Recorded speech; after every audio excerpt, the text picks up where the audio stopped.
2 nights, 20 candidates, 4 hours of debate. We have a new vision for America. This generation is ready to lead. We all talk about these things. I did it. I did it. It's the biggest test yet for this slew of presidential hopefuls, battling out at the first Democratic debates in Miami, hosted by NBC News. All vying to define and, for some, introduce themselves on the national stage. I would pass a $1,000 freedom dividend for every American adult starting at age 18. We don't have a health care system in the United States. We have a sickness care system in the United States. The stage on both nights reflected the diversity of the party. Among the 20 candidates, 6 women, 5 candidates of color, and 1 openly gay candidate, age ranging from 37 to 77. Tonight, the front-runner, former Vice President Joe Biden, at the center of the stage, quickly becoming a target. Joe Biden was right when he said it was time to pass the torch to a new generation of Americans 32 years ago. He's still right today.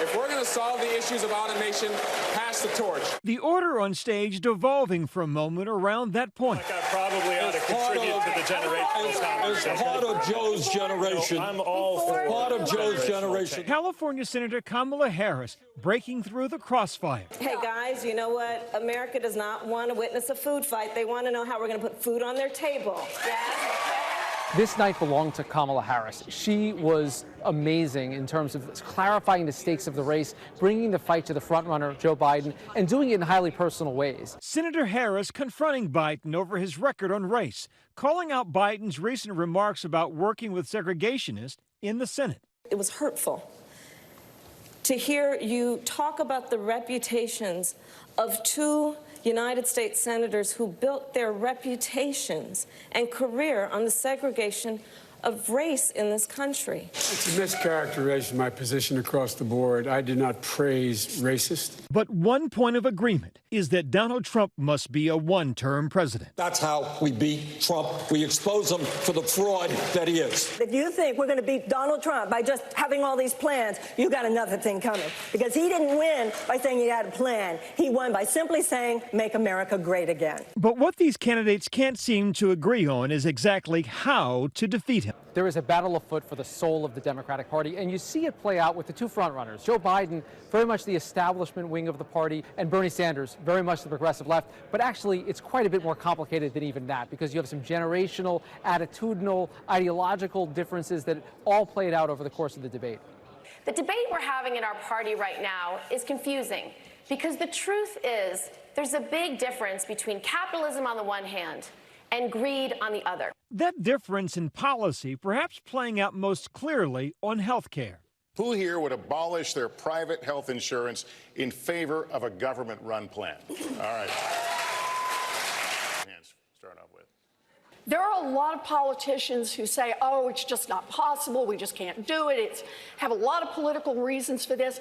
What they're really telling you is they just won't fight for it. I believe that health care is a right and not a privilege, but you can't expect to eliminate private insurance for 180 million people, many of whom don't want to give it up. And as for immigration, what's arguably the president's signature issue, well, there was plenty to say on that. We should call out hypocrisy when we see it. And for a party that associates itself with Christianity, to say that it is okay to suggest that God would smile on the division of families at the hands of federal agents has lost all claim to ever use religious language again. Watching that image of Oscar and his daughter Valeria is heartbreaking. It should also piss us all off. But there were moments of unintentional levity. Necesitamos incluir cada persona. Booker's reaction to O'Rourke's Spanish going viral. Later, the senator replying in kind. La situación ahora es inaceptable. Tonight, the president, overseas in Japan for the G20, tweeting after this moment. Raise your hand if your government plan would provide coverage for undocumented immigrants. Okay. How about taking care of American citizens first? The debates are their largest platform yet. But just a few days ago, almost all the candidates gathered on a different stage. Hello, South Carolina!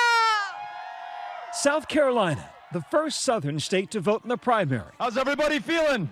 21 candidates gathered on a humid Friday in Columbia at the annual Clyburn Fish Fry, hosted by South Carolina Congressman and House Whip Jim Clyburn. What is this fish fry all about? This is our effort to say thank you It was the largest gathering of 2020 hopefuls to date. They took to the stage with their pitches. Health care is a right, not a privilege.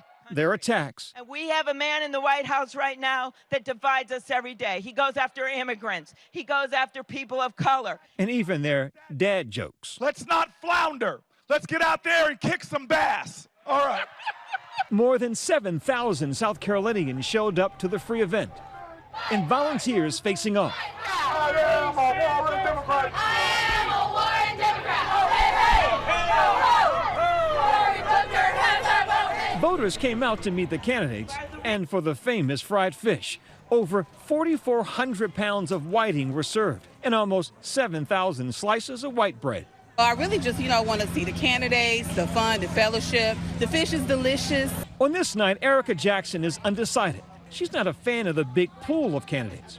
I think that is a negative thing, so I'm hoping we're going to try to, bring that in some. I think it's going to split apart the support. Whereas Michael Brzezicki thinks more choice is a good thing. I'm actually excited. I think there is a number of people that are very talented and qualified to hold that position. Elizabeth Warren, Joe Biden, of course, Pete Buttigieg. Allie Mathwig and her mom, Stacey Milner Collins, believe that this historically red state is much more diverse than people may think. South Carolina is much more of a purple state than people realize. I was away from South Carolina for about a decade, and I decided to move back because I wanted to be part of a change in this state. And I'm a millennial. I think that we have to move back to these states rather than fleeing these states in order to enact change in our country. Amber Williams is currently supporting O'Rourke. As a self-described hardcore Democrat, she shared a motto with us. Anybody but Trump. ABT. Here in South Carolina, though the candidates were reaching out to all voters, it was clear there was an appeal for a specific segment of this voting bloc. And we cannot forget that it was here in South Carolina that we have had heroes of our nation who fought and died for civil rights. It's a delight to be here with Jim, and it was pointed out today, the highest ranking African American in the history of the United States of America, other than the guy I worked with for 8 years.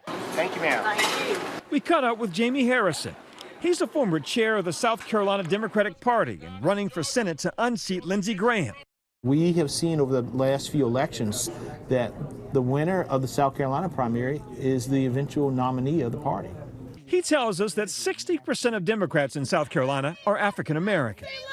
We know that on the Democratic side, our nominee will either win or lose based on the African American vote. We are extremely important. We saw what black women did alone in Alabama, so we really can make things happen. I know South Carolina is a red state, but we're hoping to turn that state blue, and we're going to be hopeful. There's always hope.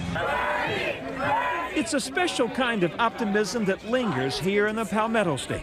Let's do one together. Yeah, Will can take it. Yeah. Oh, thank you. Thank you. You're welcome. So you're ready for burning? Absolutely.